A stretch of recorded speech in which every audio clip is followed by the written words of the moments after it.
My name is Mattias Palm. As David said, I'm a director of musical theatre and opera, and I'm a book writer and one member of a 4-person group called Rooftop Musicals, which writes and cares for and even loves new musical theatre.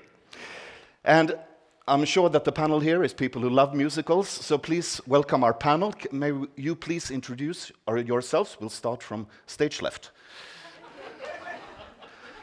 My name is Thomas Bay. I am the artistic director of Fredericia Musical Theatre, which is in Denmark. It's the only... All right, I'll do this.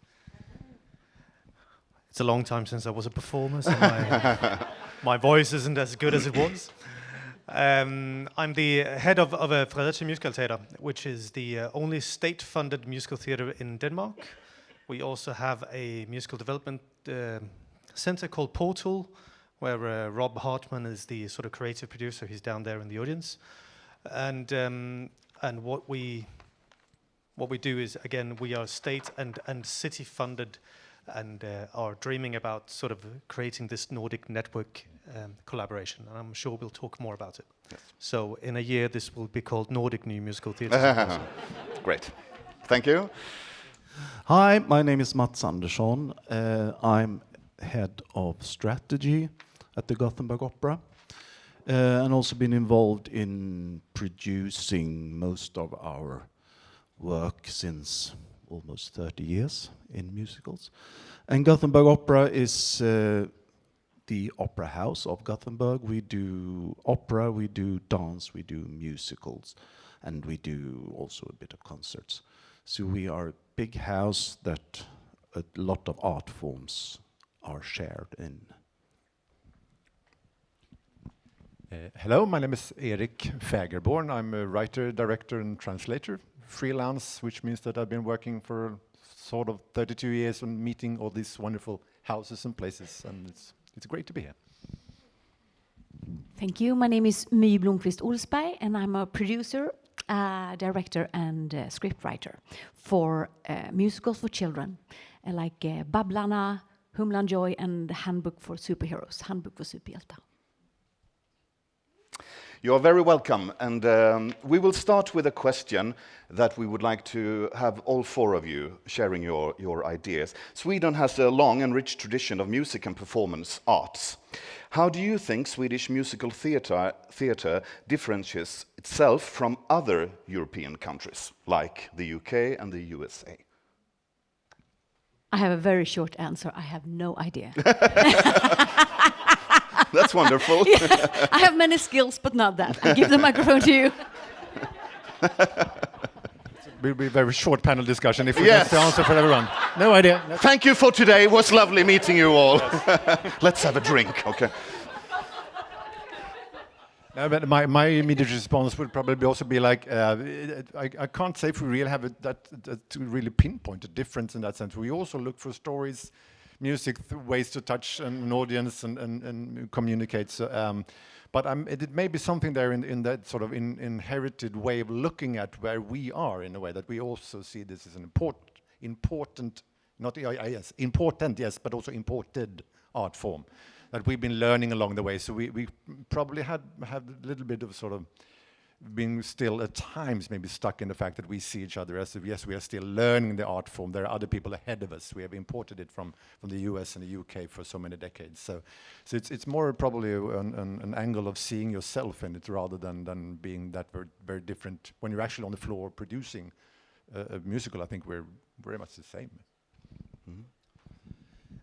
I think it has maybe a bit to do with language also and the size of the country, that it's a quite small country, so it's a bit hard to export things, to get things to survive.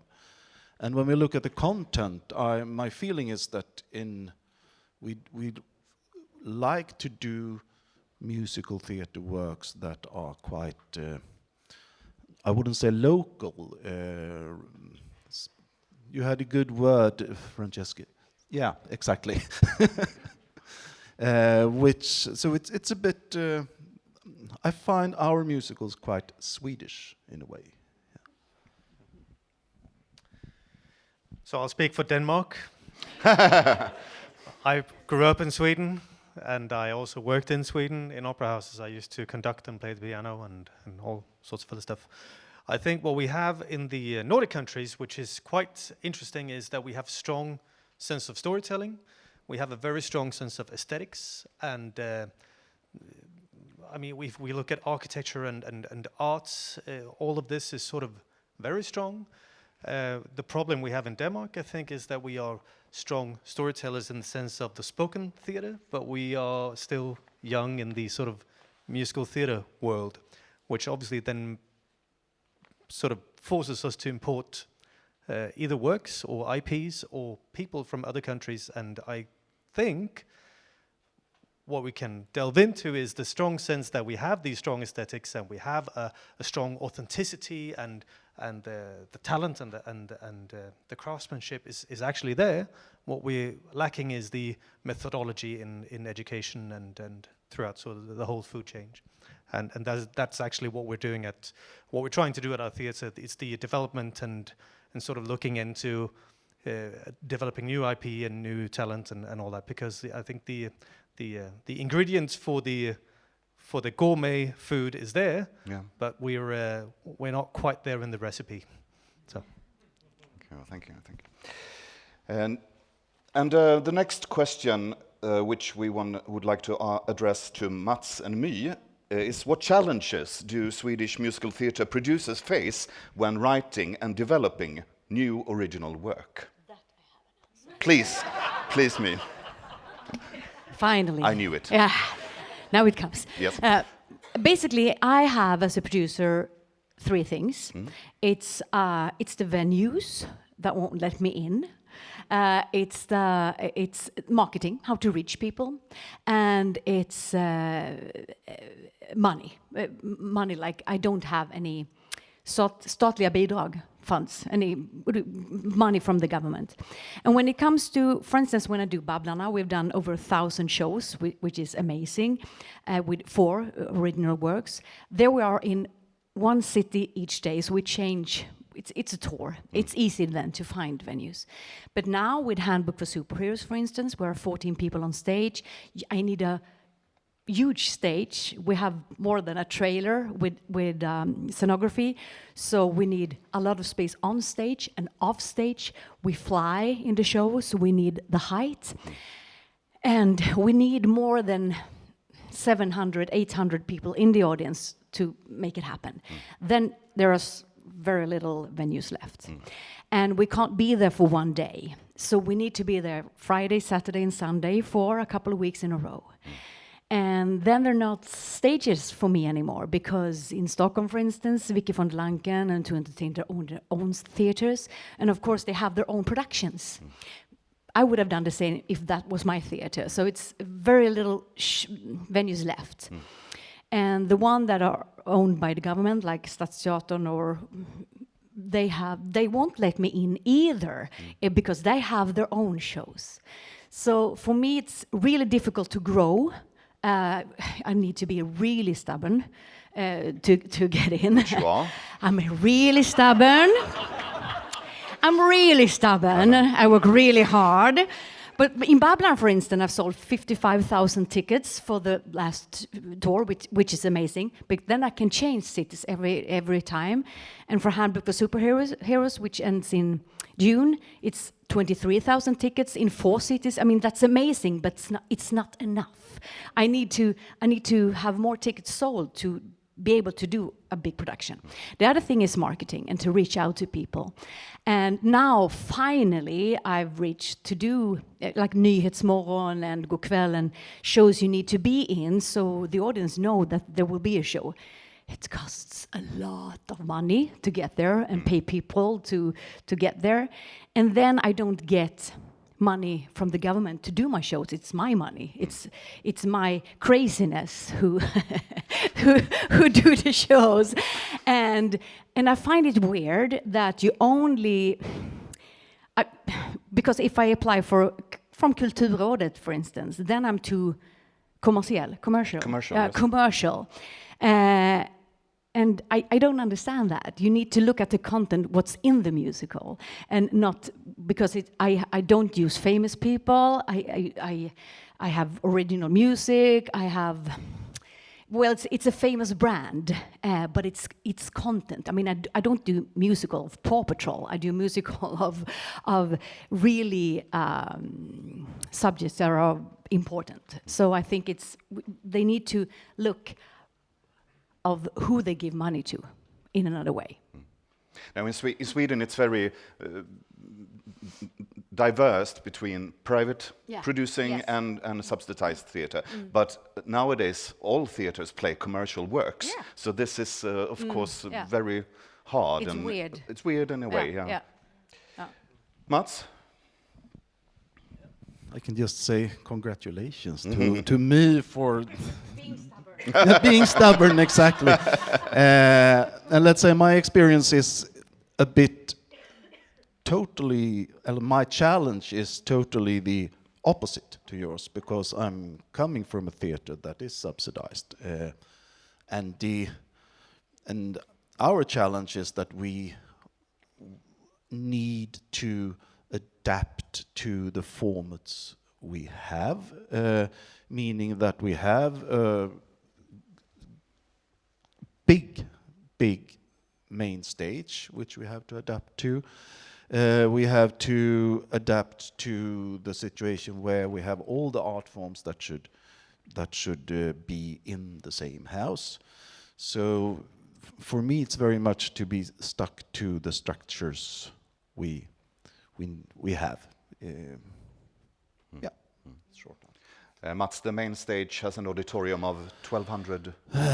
Almost 1,300 people, Yes. and a stage size of 400 square meters, Yes. which also makes it a bit hard to collaborate with other theaters and other producers, since it's a huge venue. Mats, some years ago, Gothenburg Opera produced and therefore many years before developed a new musical based on Håkan Hellström's music called Kärlek skonar ingen, Love Saves Nobody. Can you tell us a bit about that process? When that show opened, there was of course many years of developing that. Could you talk us a bit through that process and how the subject matter came and the idea of this show and Håkan Hellström? Yes, and we have Victoria there, who was the director and one of the one of the upphovsmän for creators. This show opened in 2021. Unfortunately, we were in the middle of a pandemic at that time. Therefore also the process was a bit. We started, I think, in 2015, 16, something, within me and Stephen Langridge, he was artistic director at that time, having an idea to do something for 2021, which was the 400th anniversary of Gothenburg. And since we have this 1,300-seat venue and need to perform 1,800 performances, to do something we need to go a bit safe, and we discussed who would we be able to collaborate with to achieve that, and it was a quite easy answer that it was Håkan Hellström. So we took contact through some channels with Håkan, and who wanted to collaborate with Victoria and with Simon Ljungman. So let's say that trio came up with the idea and the piece. We did the first workshop in 2018, and then we did 2 or 3 more workshops here. Yes, here we had one. Yeah, the second we had here at Kronhuset.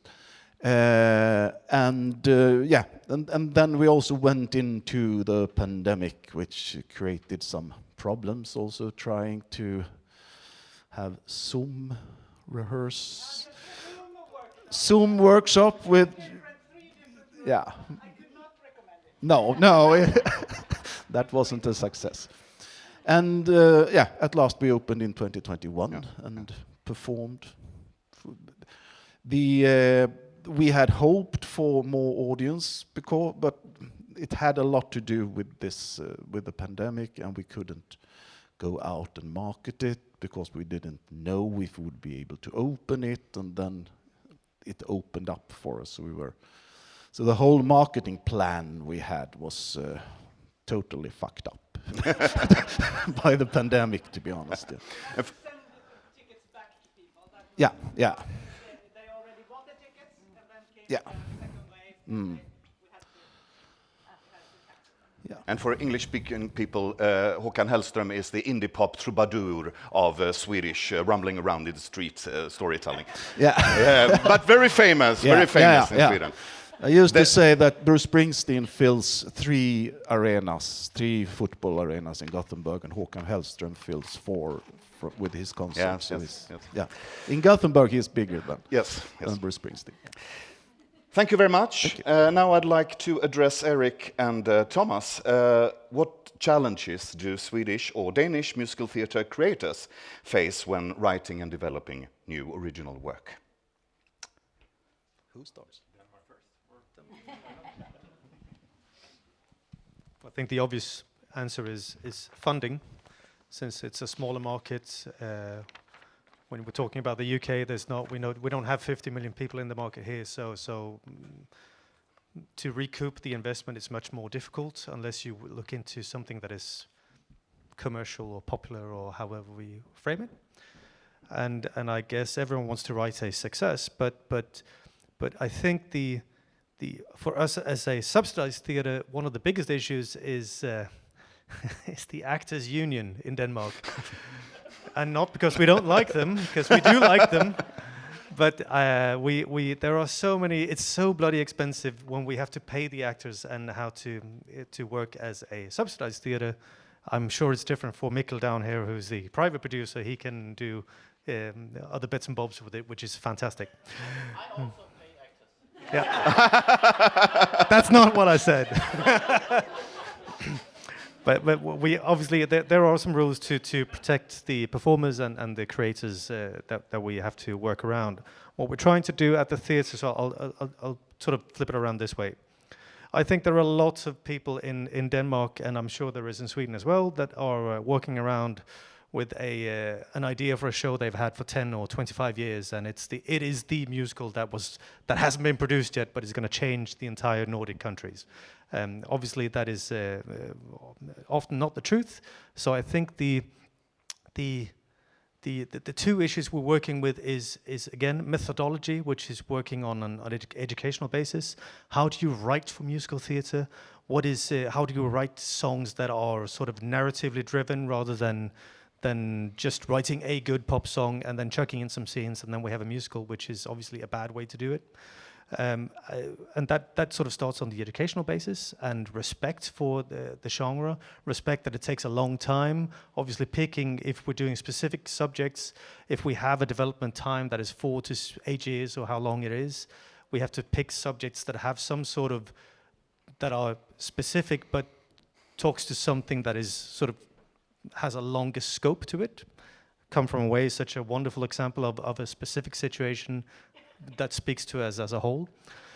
I think the other thing for the writers is, again, trying to develop these people then into mythology, and this is the point I was trying to get to with Rob here, that this development center we have at our theatre is called Portal, or we have this saying called Portal is people. So we try and move away from developing the actual title is not the main goal. The main goal is developing the people in the prime idea that then the titles are going to come, or the good ideas are going to come out of creative fellowships or collaborations, rather than saying, I have this great idea and chucking all the money into something that's not going to work. It's just a bad way to do it. And the last thing, which I know some of the writers in Denmark are interested in, is they actually want to have a closer relationship with us as a theatre. And our job is to say then, us collaborating or helping you is not saying that we're going to produce your show for 10 or 20 or 30 million Danish kroner, but we are willing to help you and try to develop the show for you on a larger scale, or trying to connect you with other theaters, and then also talking in the sense, are we developing a show? This is why I find this so inspiring, listening to Kathy and Stella saying it was a small format growing into a larger format, because I believe the exact same thing.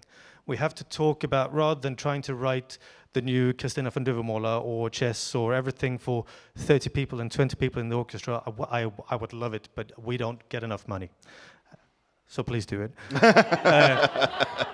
But I think we have to look into this developmental format, which is a two-way street, three-way street. I'm sorry, this is the last thing. I always tend to speak a little bit too much. 2 minutes. Sorry. Ding.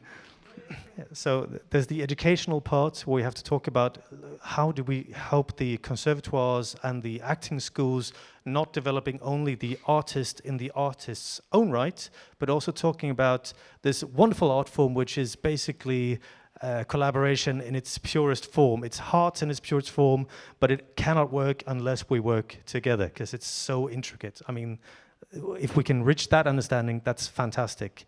And sort of see it as an art form rather than something that is commercial in its essence. Number one. Number two is, again, that was the funding part, that's the boring part.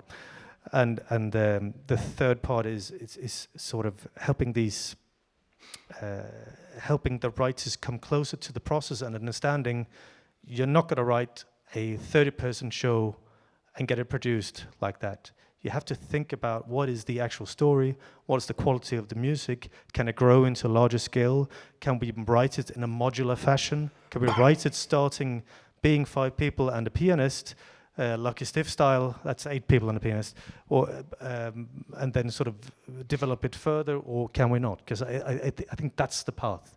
And at the core of all this is the respect for this very, very long developmental process, rather than saying, if I, as a theatre director or artistic director, goes to say, I need an opening in a year's time, I have this idea, please write my show and make it great. Because that's just a bad way to do it. But it has been seen. Thank you. Very, very, very good said. I can second basically everything you said there also, Thomas. And I do also so think that the question of educating and education and getting musical theatre into the higher education system that's really important, and I think we could come back to that later on during the day. And speaking of education, Erik, you are connected to Musicalakademin in Umeå since a couple of years. Is that something you could use or develop? That it's just now turned into a platform where we are experimenting that musical theatre, and just right now coming from Umeå, where Musical Theatre Academy are working together with Norway, which is a Finnish-Swedish education system. And we've, over the years' time, now developed a new musical that I've written and directed. So that's right. We can talk more about that later, probably also. But yes, it's definitely, the educational systems can definitely one of the platforms that could be even more, I think, explored for actual development of new material, all the things that you said, Thomas and Mats, the things that the way that writers could be really connected to, also for a long-term possibility to develop a relationship with producers. And it's basically this, what we're scratching the surface of today is the ecosystem that needs to be developed somewhere in between, because that's from a writer's perspective. I would say that the challenge nowadays still in Sweden is either it's too much too soon or too little too late. Which is either you are in the glorified position of having this big commission of something that the theatre producers want to buy and say, this we want to produce, and it goes sometimes into a scale that you can't defend, and you really haven't tried it out in a smaller venue first, and you have to blow it up to a scale where it might work or might not work, and there are millions and millions of kroner at stake, which forces some theatres that you have to use in a super commercial music writers, and nothing wrong with that, but it makes demands in a way that maybe you can fill them or not. So that could be the too much too soon, that everything at stake at the same time, or too little from a writer's perspective, also too little too late, with the lack of an ecosystem that keeps things running in between, or nurtured relationships to producers and sort of the in-between ways, the ways of starting smaller, and as we lack quite a lot of that in a way. And that's a way of seeing it that we had this morning, beautiful way of actually turning something from small to bigger and eventually. But as we lack, I think, a part of that system in Sweden, that means also that there are so many ideas and probably things that it takes such an enormous time before someone actually even realizes that this could be something that when you actually start to work on, or you start to work on it. It happened to me for a project many years ago that I started to work on it, and then it took for ages, and then we finally found the way in to that theater. But then I mean, we all know that perseverance is a virtue.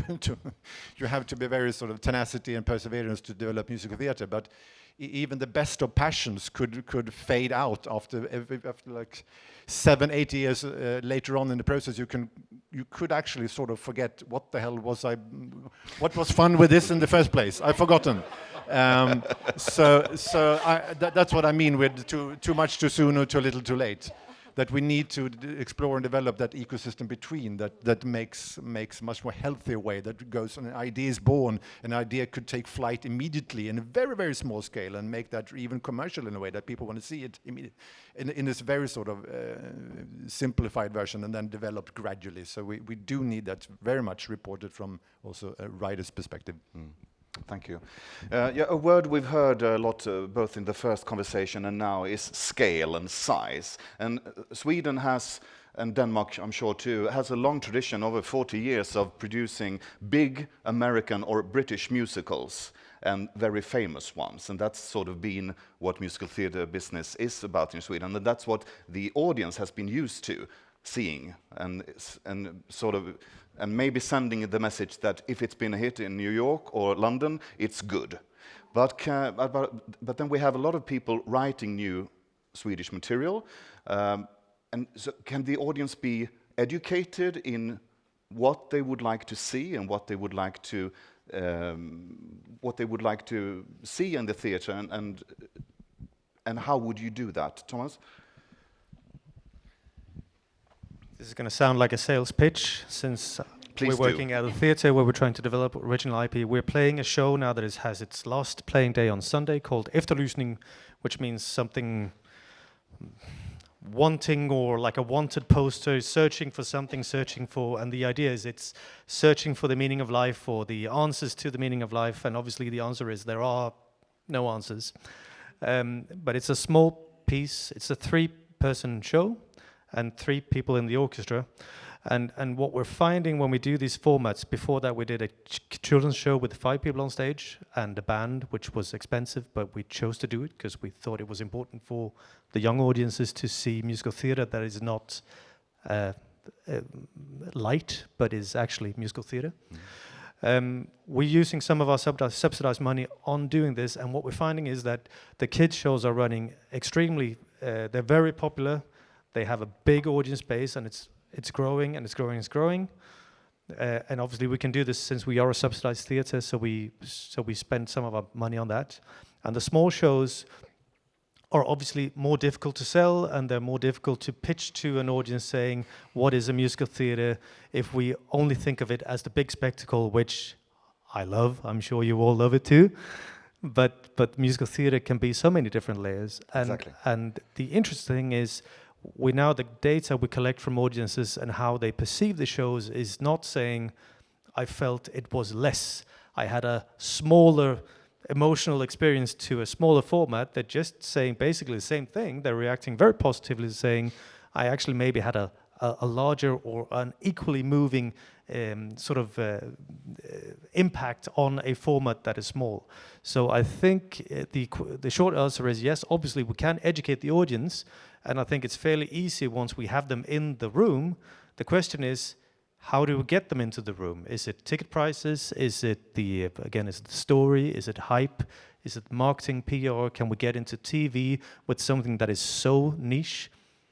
Probably not. Does it make it less important? No, obviously not. Because if we want to succeed, then either the big formats, I think the way forward is collaboration and sharing the costs and taking down the risk, because we know the titles are either we're going to play the old shows, which have great value, but they are titles that have been played, And I think we have to move forward and look into the new titles, and the way to that is then educating the audiences. But I mean, obviously, this has been a debate. I'm sure it's been in the UK for hundreds of years, and in the States. So what is the answer?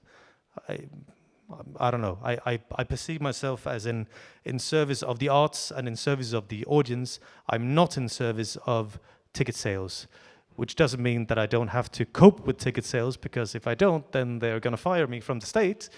But let's try and move away from the fact that we're always talking about, oh, can we sell, can we sell, can we sell? Because it's such a, I find it to kill creativity rather than go, what do we want to tell, and what do we think is interesting for an audience, and what do we think audiences are interested in? How can we then grab them? I think that's a better way to do it.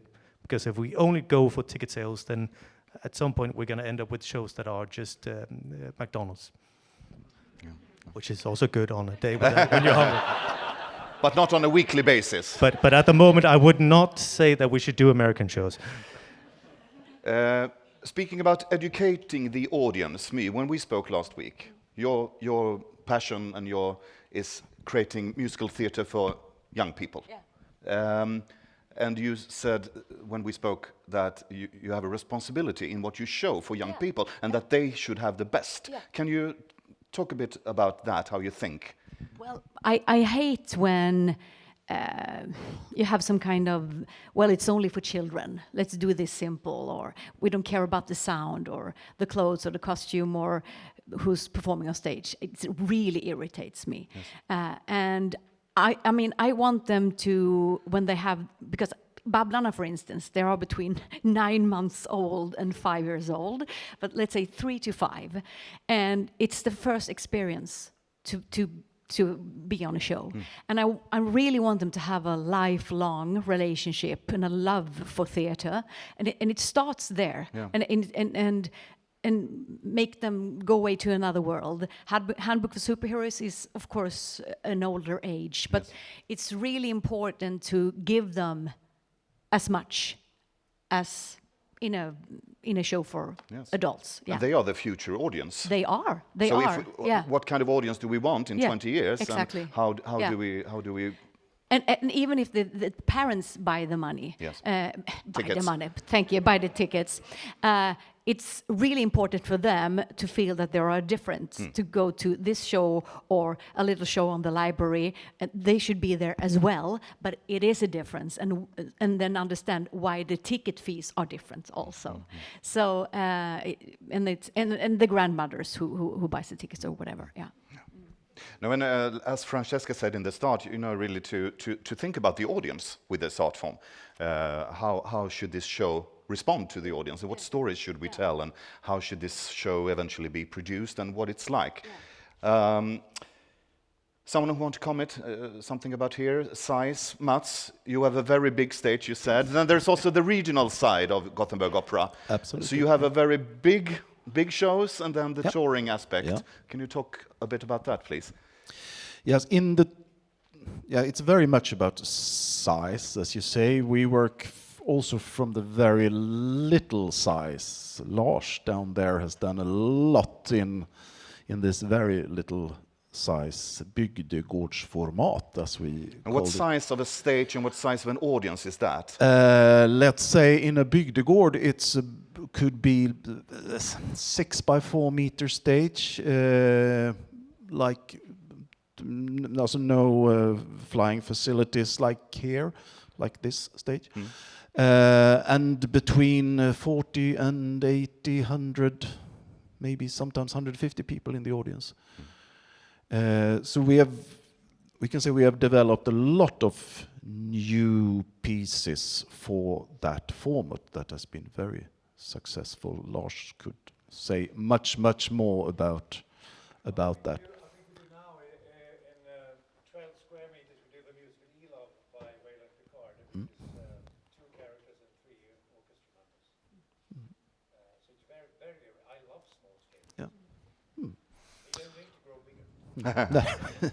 And we have also worked a bit on the mid-size, the B stage size, which is done for 4 smaller theaters in In the region. In the region, yes. And the challenge with that is also a venue thing, that when we go out in the region, we must go to those theaters that we can go to. The best would be if we could bring our own theater out there, but so it's in the region now for those B productions, as we call them. I think we have around 16, 17 venues, not more than that, in the whole Västra Götalands region. And those B stages, what kind of capacity do those houses have, and what kind of stage, roughly? But they used to be around 100, 200 people, and the stage size of 8 by 6 meters, and with some fly facilities, maybe 4 meters, at least 4 meters high. So it's done for proper theater stages. Thank you. Thomas, you mentioned collaboration before, and what could we talk a little bit about what role does collaboration with international creators and artists play in shaping the future of Swedish or Danish musical theatre? I think I mentioned it somewhere before. I'm sorry, I'm going to lift my voice a little bit. It sounds like I'm so under-energized here. So, hello, everybody. You've been listening to us talking now for way too long, and there are sandwiches at the back there I can see. So eye on the ball. Here we go.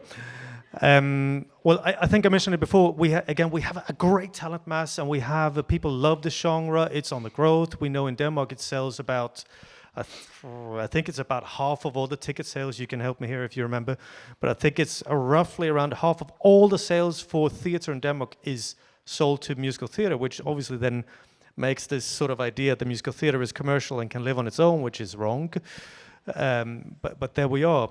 And I think the collaboration with international partners is either for us to produce original IP to export, or that we obviously import, if that's either people or it's shows or whatever. I mean, I believe this is the way forward, and I think basically Norden, the North, Scandinavia, there are so many great people. Obviously, we have different sort of subsidized forms, and how do you make public-private partnerships? We have one at the theatre now. We had one last year. It's a mess legally in Denmark to do it, but it can be done. I think it's the way forward. I don't know. The only way to sort of solve it is not to I think too hard on it, but just put the foot in front of the other one and try and move forward. I suppose is the way. Was that the answer to the question? I can't remember. Yes, that's sure. Someone else would like to? Erik? And I also just again from the writing perspective, also looking at our society of today. I mean, quite often we end up with constellations of writers or artistic teams that we do not represent the whole of Sweden anymore, or because we live in much more diverse times. So our nation and our society, as in England, as in US, or as in anywhere, is a multicultural, international society that we live in. So I do think also thematically that stretch out artistically to create constellations of writers and composers and producers from different. I mean, everything else in the media landscape or TV or internet or commercialism or whatever, everything is internationalized anyway. So I also thematically in writing and subject matter wise, I think that's the only way to go. That's the only way to start to write, eventually start to create musical theater that could really represent the society we do live in, I mean, rather than being stuck in sometimes our sort of very, very Caucasian upper middle class bubble, so to speak, entertaining each other with musical theater, which we are really good at doing. But I do think, I mean, internet, not just from the risk sharing, or not just from the PR or selling tickets point, but thematically the way that the musical theater should. That's probably the future to develop it, I think, and it doesn't really matter to me. It shouldn't matter necessarily if writers come from all over the world or collaborate. Or they don't. Of course, you've got to have some consensus on the good story and what language are we writing. I mean, there's always the first language writing. You have to have some consensus to make the artistic decisions work. But I do think that internationalism into musical theatre, creative teams and production teams is artistically the way to go. Yeah. Thomas? I think one of the things we haven't really talked about, which I find interesting as well, and I'm sure our UK friends know more about this, it seems as if we're working in an art form that is young. It's about, 98 years old if we count from Showboat. And it also feels like it's so extremely conservative at the moment, at least in Denmark. And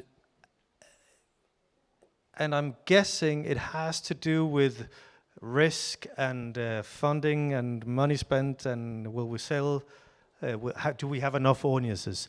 But if the future of musical theatre is going to be defined, and we live in, particularly in Denmark, where we don't have weapons or oil or any sort of other sort of hard commodities, the only commodity we have in our very flat and very small country is innovation and creativity. Why don't we innovate and sort of reimagine musical theatre? And if they can do it in a country like the UK, where you have the Edinburgh Fringe or you have 50 million people, surely we should be at the front of that line in these countries, also with our Finnish friends and Norway. I mean, there is we have so many. If the heart of a musical theatre piece is the story and the music, and not necessarily the format or the set design or whatever it is, then surely there is much more potential than what we're actually seeing now.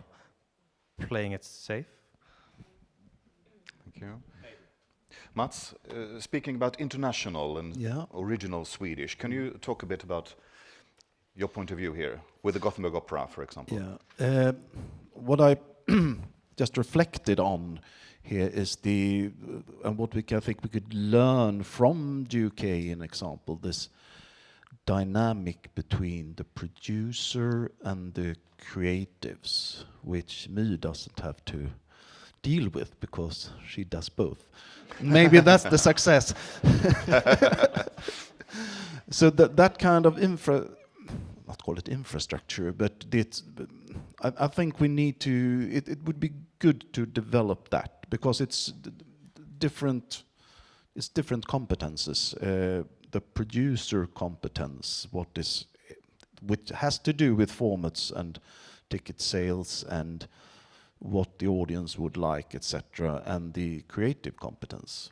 I think it's if we could find a way to balance that in a good way, we would do both, like you. They need to work together. Yeah, exactly. Yeah. Mats, from what point of view do writing teams come to the Gothenburg Opera, for example, with pitching ideas? Yes, they do. Yeah. A lot of them. A lot of them. Yeah, a lot of them. And I came. He didn't want my so I did it myself. There you go. But what often happens when people come to pitch ideas is that from my point of view, the ideas are sometimes a bit, and it has to do what I said before, they are sometimes a bit too ready. The format is set, the designer is already chosen, the music is, the length of the piece is chosen, and that's what I think this dynamic between a producer and the creative team, it's better to come with a very vague idea and then it could be developed together. With you? Yeah. Or another producer. Yes, yeah. Yes, I understand. Me, developing things, developing ideas. Yeah.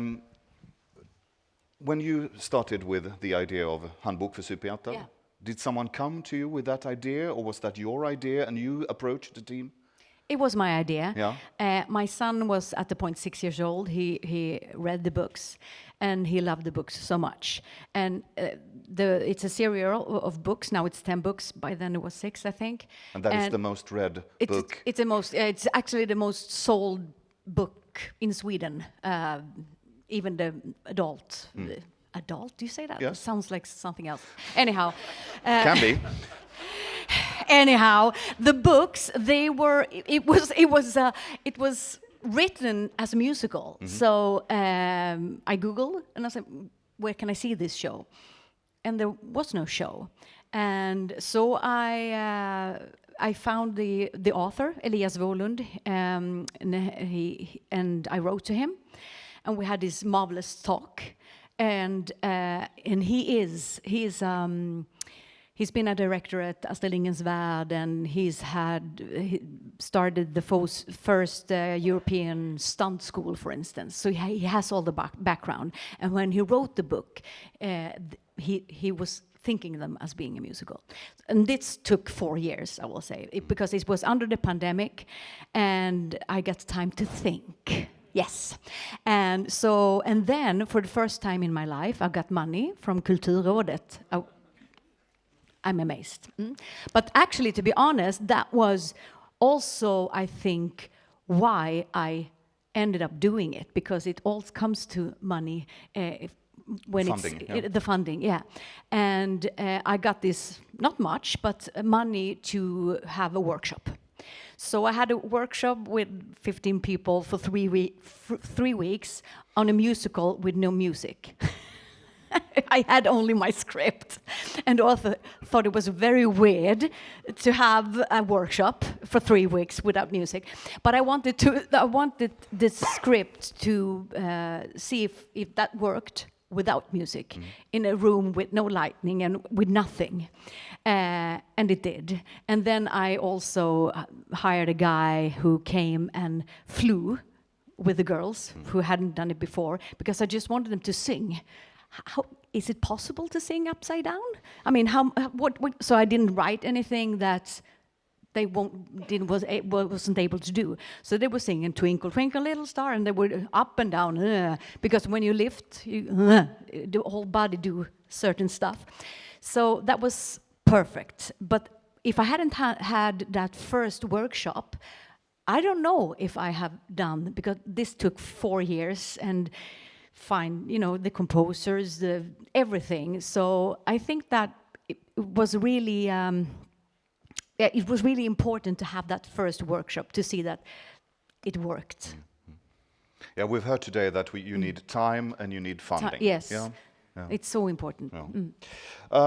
Thank you very much. We'll move on. What one key change or initiative do you believe would have the greatest impact on improving the process of creating and developing new musical theatre in Sweden? That was a long sentence. What do you think needs to, you talked about, Thomas, about moving forward. What do we need to move forward? What do we need to change or challenge to move new works forward, developing them, eventually producing? One thing. Courage, I suppose, is the one thing. And if you delve into that, you go into, again, if we're in service of the arts and we're in service of the audiences, then we obviously have to factor in the producing side, sales, economics, funding, etc. But if we don't have heart, and we don't have artists, and we don't have faith that this genre is strong and is the future of scenic art form, then we have nothing. So heart and courage and money. Mats? Some kind of infrastructure, some kind of platform which also have some kind of financing, maybe from the institutions or from Kulturrådet, that could work together in developing. That also could do. I mean, in the industry, you talk about förberedande utveckling, meaning developing things which is not sure that it will become in production. And speaking of a platform, we have one here today. There are lots of talents here. Yep. Acting, producing, writing, caring. So maybe this is the perfect platform for developing and finding ways to how should we do that? How could we? We have it in Fredericia as well. Yes. Get a portal. Speak to Rob if you want to know more about it. just the financing that lacks. Yeah. Eric, would you like to add something? Again, seconding everything you're saying. Everything is needed from all angles at the same time.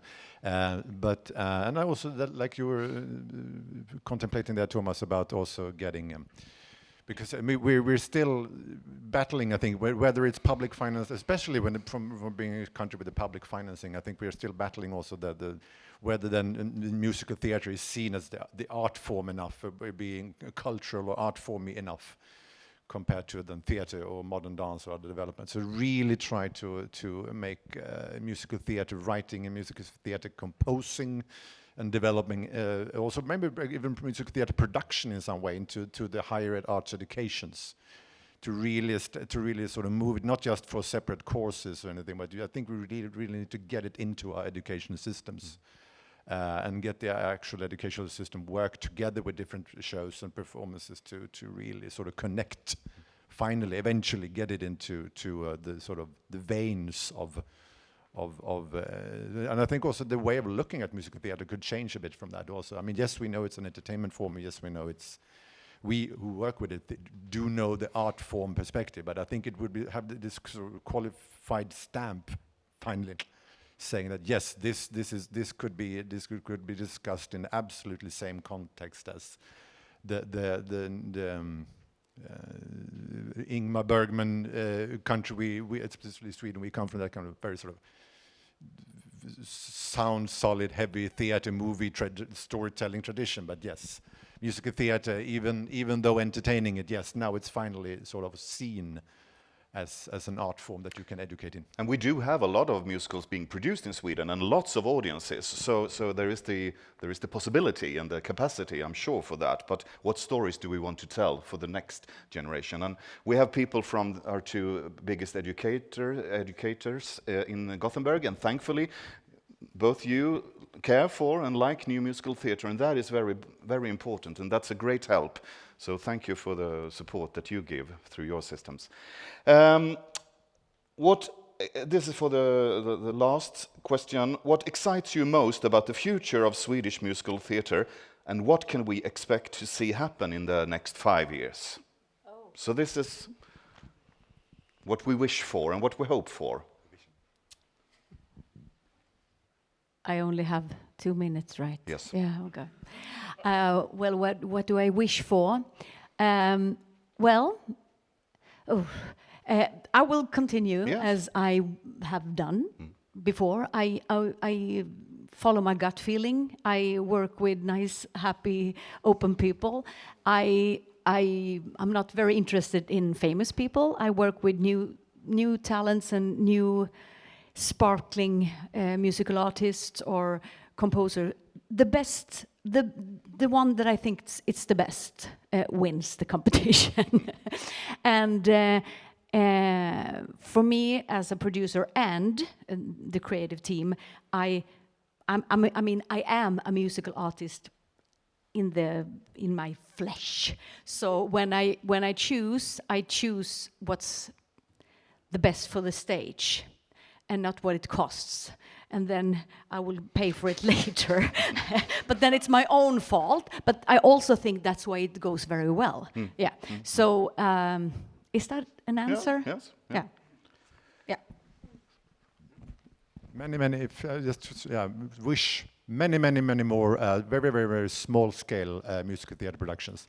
So the audience take for granted that one evening you go to the big scale opera production of a musical, next evening you go to the very small scale. That is equal way of spending your evening, basically. And then I think the audience will educate themselves. You can't really educate an audience. You just have to provide them with the best of stories in all formats, and they will educate themselves. Whether they like it or not, that's up to them. But many more small-scale productions through this ecosystem. Thomas?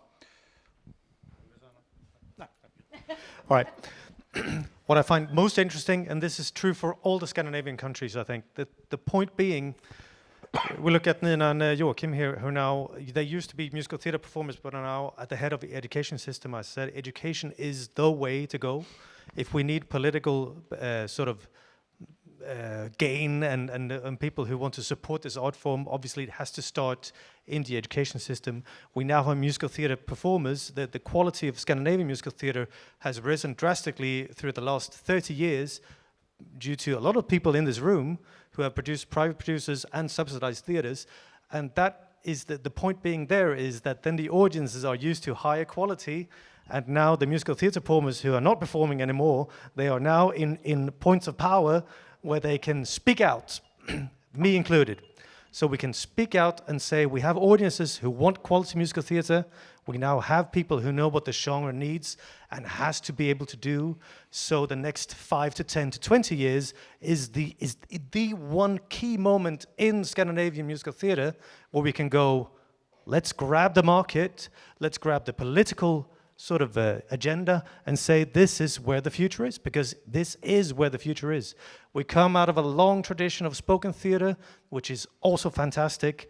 I used to live in London and trained in musical theatre and did a lot of that, so I only watched straight play shows because I couldn't stand more music. So obviously we need that part of the genre as well, and we need ballet and opera and all the classical arts, but to make it sort of work as an art form, this is the moment. This is the moment in time at Swedish Musical Theatre Symposium where we are changing the world, but it also requires that we all sort of stand together, collaborate, and speak out.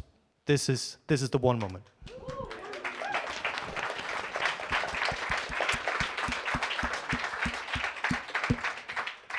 Och då kom du efter det, Mats. Ja. No, I think Thomas said everything very well. I can just say that, I mean, if you look over the last 6-7 years, we have seen more new pieces on our stages than we have done many years before that. And we also see a lot of new venues, theaters who go into doing musical theatre and perform maybe other type of pieces than we do as a huge house, and I can just hope that that will continue, and as Erik says too, that we could see far more small pieces. So exactly as you say, so the audience is not it's not just entertainment that is similar to musicals. It's also an art form. That's the Yeah, and we've heard the word collaboration and developing things a lot today, so maybe that's what we should push forward here. We have a few minutes. Any questions or ideas here? Yes, please. This is for Thomas. It's about the thing you mentioned with the local tradition of aesthetics. Where do you think someone should look if they want to find the inherently Nordic way of storytelling? That's a really good question. I think number one, defining what is the inherently Nordic storytelling. That is one question. And number two is, shouldn't we try and look for that in, again, writing schools or drama schools or other artistic sort of networks? This is a network to sort of facilitate musical theatre, but I think great art and great aesthetics come out of sort of a collective, mutual, creative, where we inspire each other. In Denmark, we have some very famous painters that came from, they had this arts collective in Skagen, which is at the north of Denmark. It's a very beautiful place where the two seas meet each other, so the light is extremely unique. And what came out of that, it's a collection of painters who were there. What came out of it was some of the most beautiful paintings that have been ever created in Denmark. So the question is, I don't know where to look, but I think the answer is gather more creative people in sort of collective networks or areas where we can inspire each other and think of the next idea. But where that is, I don't know. Is it here? Is it in where I come from? I simply don't know. Let's have a conversation about it, because I don't have the answer. Sorry.